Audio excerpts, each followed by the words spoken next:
ವೀಕ್ಷಕರೇ, 1955ರಲ್ಲಿ ಇಬ್ಬರು medical college ಸ್ಟೂಡೆಂಟ್ಸ್ಗೆ ಒಂದು ಮಗು ಹುಟ್ಟಿತು. ಸಾಕಲಾಗದೆ ಆ ಮಗುವನ್ನ ದತ್ತು ನೀಡಿದರು. ಒಂದು ಶ್ರೀಮಂತ ಕುಟುಂಬ ದತ್ತು ಪಡೆಯಿತು. ಆ ಮಗುವನ್ನ ಚೆನ್ನಾಗಿ ನೋಡಿಕೊಳ್ಳಲು ಅವರಪ್ಪ ಜೀವನವಿಡೀ ದುಡಿದ ದುಡ್ಡನ್ನ ಕಾಲೇಜ್ ಫೀಸ್ಗೋಸ್ಕರ ಕಟ್ಟಿದರು. ಆದರೆ ಚಿಕ್ಕ ವಯಸ್ಸಿನಿಂದಲೂ ಸ್ಕೂಲ್ ಅಂದ್ರೆ ಇಷ್ಟವಿರದ ಕಾರಣ ಏನೇ ಹೇಳಿದ್ರೂ ಆತನಿಗೆ ಅರ್ಥವಾಗ್ತಿರ್ಲಿಲ್ಲ. ತಂದೆಯ ದುಡ್ಡನ್ನ ವೇಸ್ಟ್ ಮಾಡಬಾರದು ಅಂತ ಕಾಲೇಜಿನಿಂದ ಡ್ರಾಪ್ ಔಟ್ ಆದನು. ನಂತರ ಏನ್ ಮಾಡ್ಬೇಕೆಂದು ತಿಳಿಯದೆ ಅಲೆದಾಡಿದನು. ಜೇಬಿನಲ್ಲಿರುವ ಹಣವು ಖಾಲಿಯಾಯಿತು. ಫ್ರೆಂಡ್ ರೂಮ್ ನಲ್ಲಿ, ಕಾಲೇಜು ಮೆಟ್ಟಿಲುಗಳಲ್ಲಿ ಇಲ್ಲ ಎಲ್ಲೆಂದರಲ್ಲಿ ಮಲಗ್ತಿದ್ದ.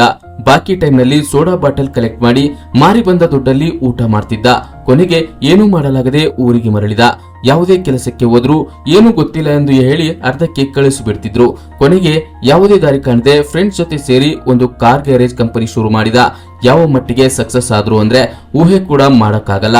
ಯಾಕಂದ್ರೆ ಅವರು ಶುರು ಮಾಡಿದ ಆಪಲ್ ಕಂಪನಿ ಅದನ್ನ ಕ್ರಿಯೇಟ್ ಮಾಡಿದ್ದೆ ಟೆಕ್ನಾಲಜಿ ಪ್ರಪಂಚಕ್ಕೆ ದೇವರೆಂದು ಕರೆಯುವ ಸ್ಟೀವ್ ಜಾಬ್ಸ್.